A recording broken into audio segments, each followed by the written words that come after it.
Hi friends, నేను మీ నాయుడు సార్ని. 100% మీరు మాట్లాడతారు నిహాలి స్పోకెన్ ఇంగ్లీష్ ఇన్స్టిట్యూట్. ఈ వీడియోలో మనం ఫ్రేజల్ వర్బ్స్ గో ఆన్ గురించి తెలుసుకోబోతున్నాం. ఈ వీడియో కనుక మీకు నచ్చినట్లయితే లైక్ చేయండి, షేర్ చేసుకోండి. షేర్ చేసుకోవడం వల్ల ఎంతో మంది ఇంగ్లీష్ రాని వారికి నిహాలి స్పోకెన్ ఇంగ్లీష్ని పరిచయం చేసిన వారు అవుతారు. మీరు కనుక మన నిహాలి స్పోకెన్ ఇంగ్లీష్ని మొదటిసారి చూస్తూ ఉన్నట్లయితే తప్పకుండా సబ్స్క్రైబ్ చేసుకోండి. Phrasal verb go on. Go on అనే ఫ్రేజల్ వర్బ్ను ఎలాంటి సందర్భాలలో ఉపయోగిస్తాము అంటే to start to work or to keep on doing something.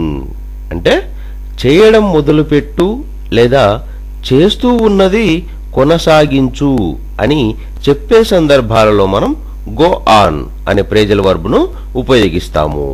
Example తీసుకున్నట్లయితే he went on playing.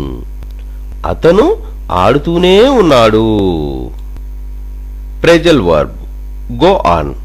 Go on అనే ఫ్రేజల్ వర్బ్ను ఎలాంటి సందర్భాలలో ఉపయోగిస్తాము అంటే to start to work or to keep on doing something. అంటే చేయడం మొదలుపెట్టు లేదా చేస్తూ ఉన్నది కొనసాగించు అని చెప్పే సందర్భాలలో మనం గో ఆన్ అనే ఫ్రేజల్ వర్బ్ను ఉపయోగిస్తాము. ఎగ్జాంపుల్ తీసుకున్నట్లయితే హీ వెంట్ ఆన్ ప్లేయింగ్.